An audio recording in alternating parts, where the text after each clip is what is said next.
Hello everyone, Shrimati मोहरी देवी Tapadia girls college के YouTube channel पे आपका स्वागत है। आज हम केमिस्ट्री क्लास में जो टॉपिक डिस्कस करने वाले हैं वो बीएससी सेकेंड ईयर का टॉपिक जो अपन कंटिन्यू कर रहे हैं, आपके मैग्नेटिक प्रॉपर्टीज़ इन ट्रांजिशन एलिमेंट्स।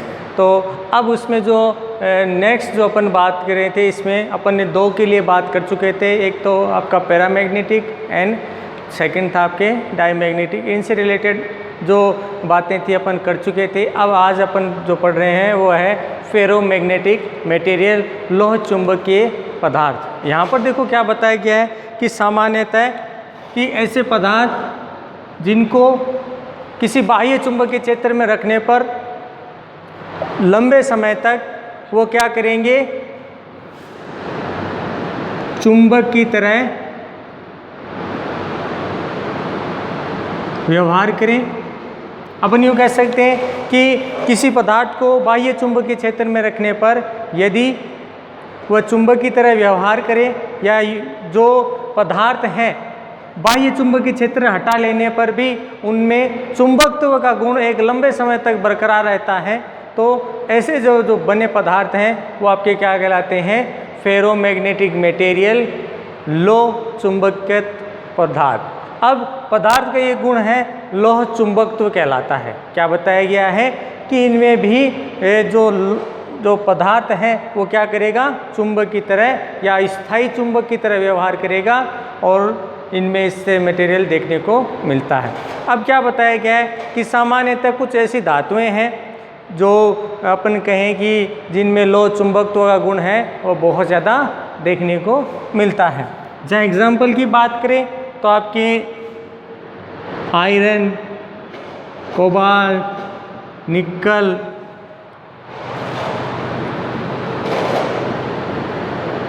और कुछ मात्रा के अंदर आपके मैग्नीज भी हैं। वो क्या करता है, आपके फेरोमैग्नेटिक मटेरियल की तरह व्यवहार करता है, अर्थात या इनके द्वारा क्या किया जाएगा, स्थायी चुंबक बनाया जाएगा। अब यहाँ पर देखो क्या बताया गया है कि ये जो पदार्थ हैं सामान्यतः बाह्य चुंबकीय क्षेत्र में रखने पर चुंबक की दिशा में क्या करेंगे, अपनी दिशा कर देंगे या उसके दिशा की तरफ इसका व्यवहार होगा। साथ में बात करें कि यहाँ पर जो बाह्य चुंबकीय क्षेत्र की तीव्रता है वो यहाँ पर क्या हो जाएगी, आपके बहुत ज़्यादा बढ़ जाती है। बाह्य चुंबकीय क्षेत्र में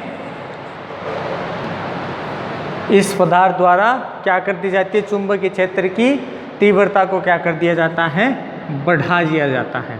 अब यहाँ पर देखो क्या बताया गया है, आयरन, कोबाल्ट, निकल और मैग्नीज, ये सब क्या हैं, ये सब सारे तत्व क्या हैं, आपके फेरोमैग्नेटिक मटेरियल कहलाते हैं। अब क्या बताया गया है कि सामान्यतः ये जो पदार्थ हैं वैसे तो स्थायी चुंबक की तरह व्यवहार करते हैं, लेकिन यदि इन पर उच्च ताप लगाया जाए, इनको पीटा जाए या इनको तोड़ दिया जाता है, क्या बताया गया है कि ये जो फेरोमैग्नेटिक मटेरियल है इनके अंदर या तो ताप ज़्यादा लगा या उनको पीटा जाए या इनको तोड़ लिया जाए, तो क्या बताया गया है कि ये जो पदार्थ हैं सामान्यतः अपने जो चुंबकत्व का गुण है, क्या कहा जाता है कि चुंबक की तरह जो व्यवहार हो रहा है इनका क्या हो जाता है, चुंबकत्व खत्म हो जाता है। मतलब बाह्य क्षेत्र में अगर इस तरह की कोई व्यवस्था की जाती है, मतलब तोड़ दिया जाए, ताप बढ़ा दिया जाए, ठीक है, या पीटा जाए, तो क्या है कि इनमें मुख्य गुणों में क्या आ जाता है, अंतर आ जाता है, यानी चुंबकत्व का गुण समाप्त हो जाता है।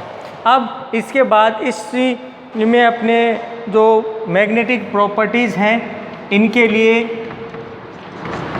आपके अनुप्रयोग दे रखे हैं, अपन उनकी बात करेंगे यहाँ पर कि किस तरह से जो मैग्नेटिक प्रॉपर्टीज़ हैं वो आपके इसमें शो होंगी, और किस तरह से जो मैग्नेटिक प्रॉपर्टीज़ हैं वो अलग अलग मटेरियल के लिए क्या करेगी, इनकी एक्सप्लेनेशन करेगी, व्याख्या करेगी। तो अपन यहाँ पर अपन देखेंगे कि किस तरह से जो अलग अलग मटेरियल हैं उनके लिए जो मैग्नेटिक प्रॉपर्टीज़ हैं उनकी एप्लीकेशंस हैं। तो अब अपने इसमें पढ़ेंगे एप्लीकेशन ऑफ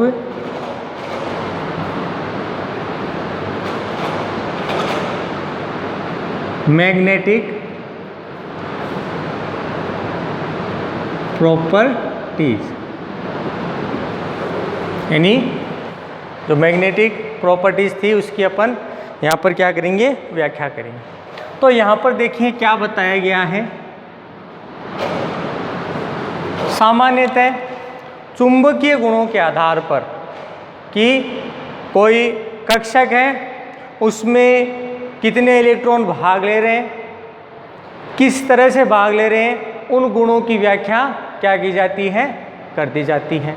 मतलब अपन यूँ कह सकते हैं कि अयुग्मित इलेक्ट्रॉन या युग्मित इलेक्ट्रॉन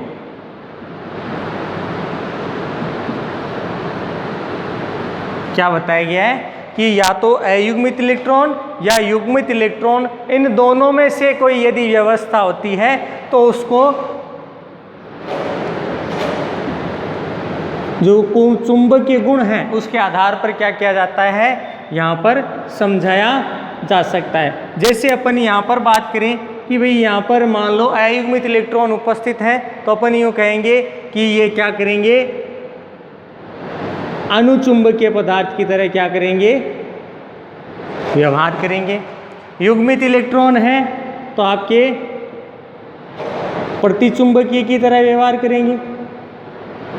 तो यहाँ से देखने से पता चल रहा है कि अयुग्मित या युग्मित इलेक्ट्रॉन है उसके आधार पर चुंबकीय गुणों की व्याख्या की जा सकती है। मतलब चुंबकीय गुण है वो इनके बारे में व्याख्या कर देता है। दूसरा क्या बताया गया है कि सामान्यतः चुंबकीय गुणों के आधार पर अपन जो पदार्थ है, एक तो उसमें रंग की व्याख्या क्या किया जा सकती है, एक तो इसमें रंग की व्याख्या की जा सकती है। साथ में क्या बताया गया है कि इनके द्वारा जो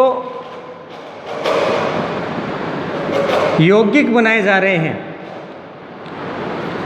उनकी भी व्याख्या यहाँ पर की जा सकती है कि मतलब वहाँ पर स्थायी यौगिक बनेगा या अस्थायी यौगिक बनेगा, उसकी भी व्याख्या यहाँ पर की जा सकती है।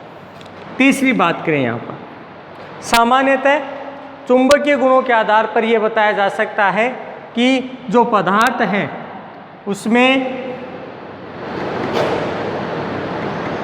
किस तरह का संकरण है, मतलब हाइब्रिडाइजेशन प्रेजेंट है, किस तरह से उसकी आकृति है और उसमें किस तरह से बंद कोण होगा, इन सब के लिए भी चुंबकीय गुणों के आधार पर व्याख्या की जा सकती है कि यहाँ पर इन सब का जो निर्धारण है वो आसानी से हो जाता है। तो इसमें आपके 2-3 एप्लीकेशन ही दे रखी हैं इसमें कि जो मैग्नेटिक प्रॉपर्टीज़ है उनके आधार पर इसमें व्याख्या। तो होप यू आपको ये वीडियो पसंद आया होगा।